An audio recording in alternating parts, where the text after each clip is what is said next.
我们在上一集解读了贵州龙叫事件中的原始声音究竟是什么。虎哥通过对大量原始视频的考证给出了一个建设性的观点，那就是在政治化和娱乐化的扭曲之下，可能掩盖了一个真实存在的怪声，一种如同号角一般的神秘声音。在今天这个视频中呢，虎哥将继续为大家解读贵州龙叫事件的另一个非常核心的问题，那就是这种奇怪的声音究竟来自于何处。虎哥将首先为大家解读几种可能的解释以及相关的疑问，然后呢再提出自己的看法。在这之前别忘了订阅我的频道，给虎哥一个支持吧。好吧，咱们开始吧。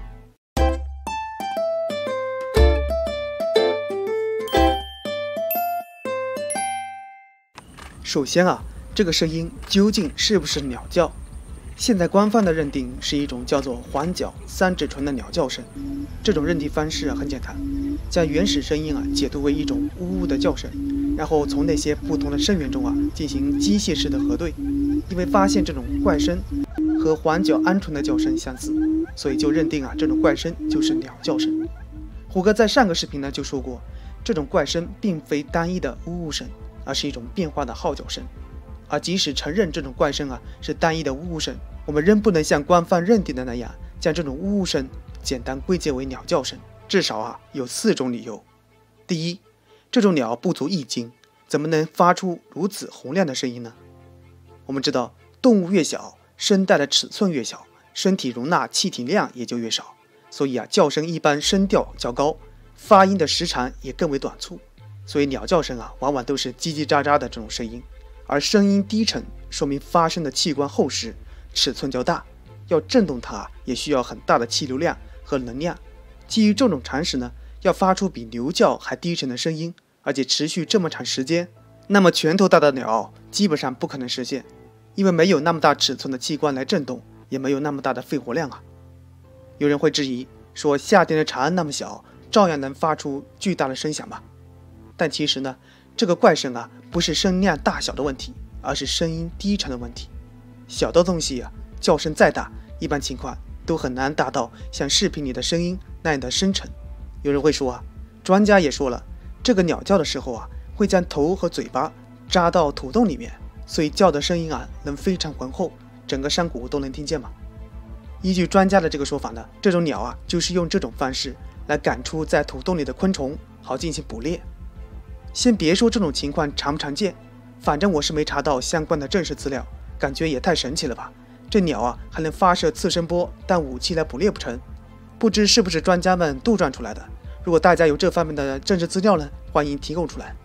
虎哥这里的意思很简单，不能仅凭你专家的一张嘴说这鸟能干什么就能干什么吧。你既然想认证一个东西的存在，就需要证据，就需要拿出这种鹌鹑将头和嘴巴扎到土洞，然后发出这种呜呜声的视频，或者其他更有效的资料嘛。如果提供不了，即使你是专家，也不得不保持一种开放性的态度，不能为了某种政治或者其他的目的而强行解释，然后匆匆的下定论吧。第二个疑点呢，上万人围观如果是鸟的话，为何不跑走或者停止鸣叫？我们去百科书上就可以查到，这种环角三指唇是一种胆子非常小的鸟，总是独来独往一察觉到危险就立马躲藏起来，逃之夭夭。这种习性的生物怎么可能当着数万人的面开口吟唱呢？它是吃了豹子胆了不成？第三，专家也说了，这种环角鹌鹑是全国各地非常常见的鸟，而既然是常见的鸟，自然经常鸣叫，那么当地老百姓肯定也很熟悉吧？但为什么搞得数万人爬到山头上去听，还闹得如此沸沸扬扬呢？第四，这种声音明显跟鸟类专家提供的声音不符合。虎哥在网上搜罗了半天找到了很多关于环角三指唇的叫声的录音，但找到的声音没有一个跟原视频里的那种怪声相符合。而且即使官方自己提供的鹌鹑叫声，跟视频里的怪声也不符合。真实的鸟叫都是频率很快、很短促的嘟嘟，但那种怪声却是调子拉得很长，两者有很大的不同。我不知道为什么那么多人被那个鸟类专家和一些所谓的博物科普大 V 给说服了，完全不同的调子他们怎么会觉得完全吻合呢？说实话，如果专家们真拍到一只环角三指唇在叫的视频，而且声音和原声音一样的话，我就信。有图有视频才有真相嘛，就凭几百个文字加几张图，难以服众啊。还有很多疑点就不一一例举了。有人会说，专家也咨询过当地的老农啊，说见过那种鸟跑来跑去，这个见到鸟跑就觉得是那种鸟发出的声音，那么见到那么多人，为何不说是人叫出来的声音呢？说实话，这种轰动的事啊，专家也没有实物作为证据，请专业捕鸟人啊来抓一两只来试验听听，看看是不是和事发地的牛叫、龙叫一样，这才是最有力的证据吧。如果能抓出那种鸟，然后证明抓住之后呢，声音就消失，这样最起码的对照实验应该是要有的。没有这些，只是凭着专家们的头衔和名号就来认定一个事实，这种手段哪里是科学的态度？明明就是来耍流氓嘛！那只鸟不能说话呀，不然肯定会说自己比窦娥还冤啊！专家既然拿不出实物证据，就直接认定这认定那的，感觉天底下就他们最厉害，其他人都是白痴，都是废物。哎，虎哥也懒得吐槽了，大家明白这里的荒谬就得了。除了这个鸟啊，有人会说是不是牛蛙叫？因为根据农村经验啊，很多人小时候放牛打草，经常会听到牛蛙的叫声，也是很低沉，这个可能性比较低。因为虎哥上网查过牛蛙的叫声，甚至查过非洲那种巨型牛蛙的声音，但调子啊非常不符合，大家来听听。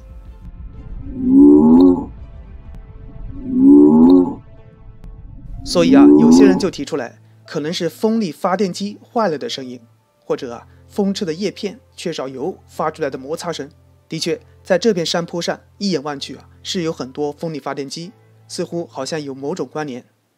但这种可能性也是很低。因为啊，如果是发电机出现了问题，数万围观群众完全会循着声音找到发声的源头，毕竟那个发电机啊是不会移动的吧。而且从视频可以看出啊，现场的民众都围着田里的玉米地转来转去，如果是风车的话，大家肯定不会在玉米地里瞎折腾吧。除了这些不太靠谱的解释之外呢，虎哥介绍两个比较有说服力的解释。第一种解释是地气发出的声音。贵州这个地方很特别，10万大山啊，很多都是喀斯特地形，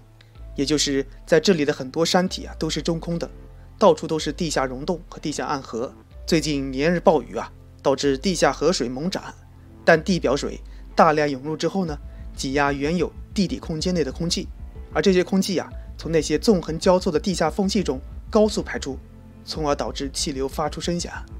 再经由这些山谷的回响加强啊，最终成为了那种龙吟似的怪声。这个解释比较符合当时的场景，因为那种怪声低沉浑厚啊，穿透力极强，出自地下应该更有可能，因为只有一种大型的动物或者具有巨大空间容量的物体啊，才能发出如此的巨大声响，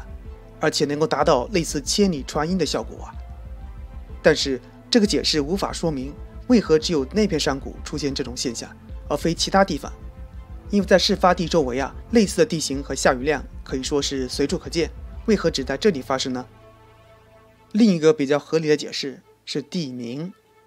一般在地震发生前的几个小时或者几天内啊，一部分地震波的能量有可能传入空气变成声波，从而形成奇特的声音。有时候啊，这种声音啊像雷声、炮声，有时候呢又像风声、哭声或者撕布的声音。所以古时候啊，很多人就将这种地鸣声视为地震发生的前兆。而据官方报道啊，毕节市鹤山县7月2日就发生了4.5级的地震，而震中距发生怪声的威宁县只有49公里，开车1小时就可以到。这个有点太巧了吧？发出怪声10天左右，怪声附近的地区就发生了地震。这个怪声和地震之间似乎真的有那么一种不一样的关系啊。但同样有个疑点，为什么在震中的鹤山县不发生怪声，反而发生在距离震中49公里的威宁县？而且其他地方的地质地貌啊都相差不多，震中附近的其他县为何也没有发出这种怪声呢？不管是地气还是地鸣，这两种解释虽然都有疑点，但大致能合理解释这种怪声。也就是说啊，这种怪声是自然界在特定情况下所发出的一种声响，是一种自然的地理现象。然而有一点啊，虎哥觉得需要特别的强调，那就是这两种解释目前都还无法用科学证据来验证，所以啊，也只是一种科学猜测而已。因为很多科学家都在怀疑，究竟有没有这种所谓的地名啊、地气，能不能在科学上找到依据。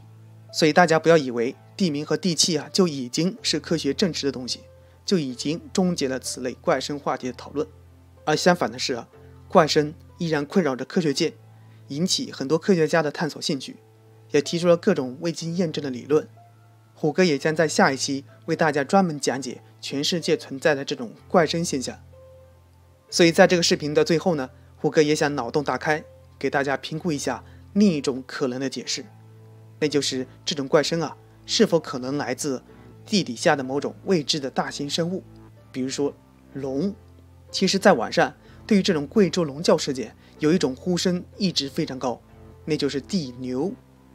很多人都回忆起小时候在野外，特别是7、8月份大热天的午后啊，有时候能听到一种像牛一样低沉的哞哞的叫声，声音深沉而浑厚，且不断的反复。而怪的是啊，每当人们去寻找这种声音的时候，每次都无功而返。很多人认为啊，这是一种动物发出来的声音，称之为地牛。但其实呢，什么是地牛，本身就是一个几千年来悬而未决的问题。因为至今为止啊，从来没有人见过此动物，每次靠近，声音便出现在另外的位置，且听起来总是感觉距离非常遥远。所以地牛究竟是什么呢？在台湾，地牛翻身指的是发生大地震，当地人认为啊，地下住着一个牛一样的东西。而且在1906年的地震时啊，也有人声称啊，在山上地裂开的地方啊，发现一条巨大的牛尾巴，认为是地牛的牛尾。而在中国，则多数认为地底下住着大鳌鱼，也就是一种龙。鳌鱼不是乌龟啊，虽然字体长得像鳖鱼的鳖字。这种鳌鱼啊，是一种神物。相传在远古时代，鲤鱼想跳过龙门，飞入云端，升天化为龙，但它们偷吞了海里的龙珠，只能变成龙头鱼身，称之为鳌鱼。在龙生九子的故事中啊，则直接将鳌鱼归为龙的第9子螭吻。在《淮南子》中啊，就有这么一句话，叫做女娲念五色石以补参天，断鳌足以立4极之说。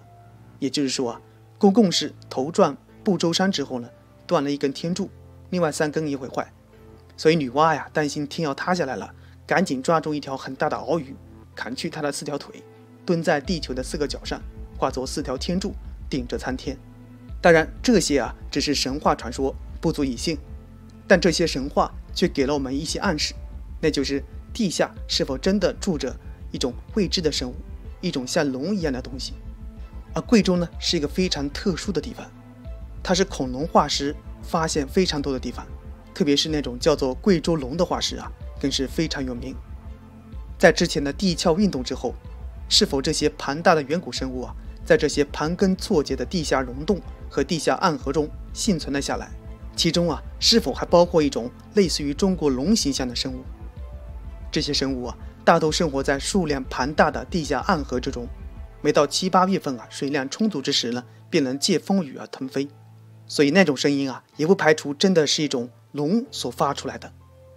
关于龙是否存在，可以参看虎哥前几期做的视频，里面有充分的论据来论证龙是很有可能存在的生物，而且啊，它们也有7、8月就出来地表活动的习性。当然喽，很多人会觉得这个解释啊太不靠谱了吧，甚至有点荒谬。但虎哥想表达的意思呢，不是想将这个龙叫事件啊简单归结于真的有龙在叫，我只是想提供一种可能性。既然地名和地气啊都无法得到科学的验证，既然一种完全合理的解释还无法找到，那么我们就完全有理由给龙的存在留下一定的空间，给龙的叫声啊留下一些悬念。至此呢，虎哥将这次贵州龙叫事件的来龙去脉啊大致梳理了一遍，解释了数万人究竟在现场听到了什么，然后这种奇怪的声音啊又是从何而来。我觉得地气和地名比较有可能是贵州怪声的真正源头，但也不排除来自地下的一种龙叫的可能。而重要的是啊，这个怪声啊绝不是孤立的事件。虎哥将在下一个视频呢为大家揭秘那种发生在全世界的怪声现象。如果喜欢这个视频呢，也希望你能订阅虎哥的频道。现在这个频道啊才刚刚开始啊，好戏都在后头呢，订阅我就不会迷路喽。虎哥说奇闻，与众不同。我们下期再见吧。